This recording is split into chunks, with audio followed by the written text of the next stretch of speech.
Hey everyone, thanks for joining me today. I am I am so excited about this video and I can't when you see it, you're gonna be like, why? But here is what inspired this video. I have this journal from Made by Martha, and this piece of paper right here, hear it? Of course you hear it. It's I love it. And when I saw it, it stood out from all these other wonderful papers because I love the sound, I love the texture. And I immediately thought, how did she do that? And instead of doing it the easy way and asking the maker, how did you do that? What did you use? I thought it would be much more difficult for me to try to figure it out, but it was more fun. So this is what I've come up with. And I think the difference is because on this paper, it's very, has a lot of color. It's very tinted brown. So I'm sure that it was probably tea dyed or coffee dyed. I didn't want to take the time to do that. I'm in the middle of making these little paper bag journals, and I had all this paper in here, different textures, and I wanted some of that paper. So this is what I came up with. This is what I made, this right here. And how I did it, I just took a piece of wax paper. This is Dollar Tree wax paper. And I took a paper towel. This is actually the paper towel. I know I have it. And that right there tells you I have a problem because I'm keeping this and I'm going to decoupage it to book page. Anyway, I took this and I dipped it in coffee and I didn't saturate it. I mean, it wasn't dripping, but it was wet. The whole thing was wet. Took a piece of this paper, wax paper. This was one of the sheets, and just rubbed over it like this, both sides, and waited for it to dry. It doesn't take very long for it to dry. And then I stamped it. And I stamped it with kind of a light color stamp because the only problem with the one I have in the journal is that it's a darker stamp. So when I wrote on it, of course I had to write on it. This kind of paper is so much fun to write on. I couldn't see my writing very well because I just used a normal ink pen. If you used a marker or something like that, you definitely would be able to see it better and it would definitely show up. But I think to get the more saturated look, you would, maybe you can see the brown on this one with this behind it, but I think to get the more saturated brown vintagey look, you would need to actually dip it in tea or coffee. But I didn't want, I don't know, I wasn't doing a whole process. I was just trying to figure it out. So these are the first ones I made. This one and the one that's in the little journal by rubbing it with coffee and a napkin. I also just tried watercolors. And the watercolors that I have are the ones I used for this were very saturated. So I thought they would be very vibrant on here, but they're not. Um, this one is kind of a pink, peachy color. I can see it, and it's very pretty, but you probably can't see it. It's not showing up very well because it's not very vibrant. So if you were going to watercolor, I would say don't use good ones because you're probably not going to get any better with the good ones than you would just Dollar Tree watercolors. But notice the little bubbles. Those are dry and they're not going to come off. Now, I took my fingernail and I could scratch some off, not easily. So you can get that texture just from painting it. So how I did that was I did wet my paper first, then I took my watercolor and just brushed over it. And I left the little bubbles, and that's how it came out. So watercolor is fun to use. And just getting it wet, you don't even have to have any color, will give you this fun texture and sound. This one was also a watercolor. Can't see it. It's kind of a greenish color.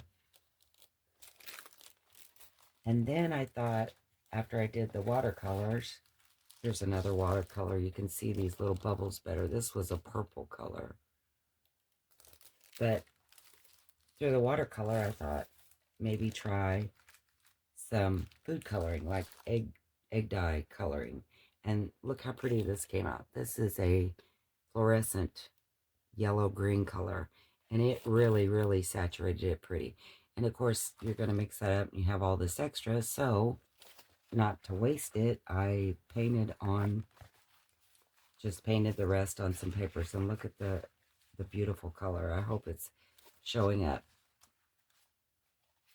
So you don't have to dip the whole paper. You can just brush it on like I did these. And gave it this beautiful color. But this is the color that the egg dye was. I did some envelopes. And this is the color it ended up on the paper. On the wax paper. And then, of course, I had to just keep trying things. And this is endless. You just try anything you have. I wanted to try and haven't yet. I'm sure it will work because you've seen me use these and other things, just to use regular markers, wet them and smear it around. It will give you, I know it will do well on this. Sharpies, highlighters, anything. This is some of the, oh, this one turned out so good. And look at all the bubbles on it. Isn't that cool? All that texture looking, not to mention the sound. This one is the distress crayons. And then, of course, on some of them that dried, I did some stamping.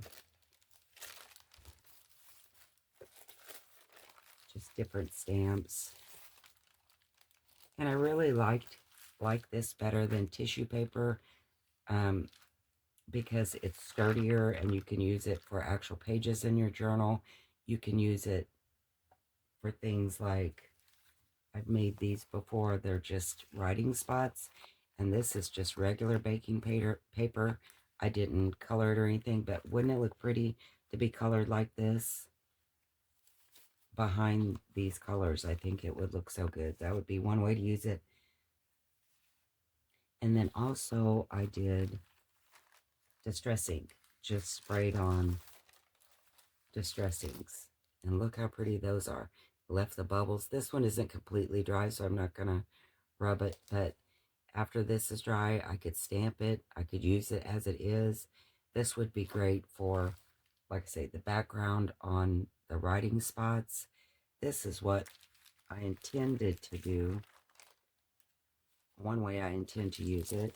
This is what the video was supposed to be about. All of these tags. Tags, tags, and more tags. Wouldn't it be cool to take these background tags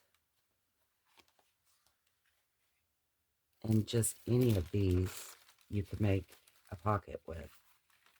And you can still see your background color. You wouldn't even have to decorate it much because you have the stamping as your pocket. And I don't know, I think that, and it's, like I said, it's sturdier than tissue paper. And when you can't afford, this is a really good alternative to Vellum. I love Vellum, love the sound of it. And this is a great alternative to that. It's cheaper. You get tons of it in a roll, just like this tag. It has some stamp on it. If you put this over it, you can still see the stamping behind and the colors. Let's pick one that's a little bit to make your pocket out of, and you get that next level of dimension and texture. I just think that is so fun and so pretty. I think these are quick, easy backgrounds that you can use in so many different ways, and there's so many different ways to color this paper. And all of them that I done were the exact same way. I used water and whatever medium I was using, whether it was watercolor, um, the distress crayons. The only one I didn't use water with was the spray ink, and I don't know, I didn't think it needed it. It gave it that great texture because it is water-based already. So, and the colors didn't run together. They kept their colors. I just think that's really pretty, and that's going to be a really cool background. So I hope you're not disappointed in this video. I know I get excited easily. I just think it's exciting when we can create things that don't take a lot of supplies and we can do it very cost effective.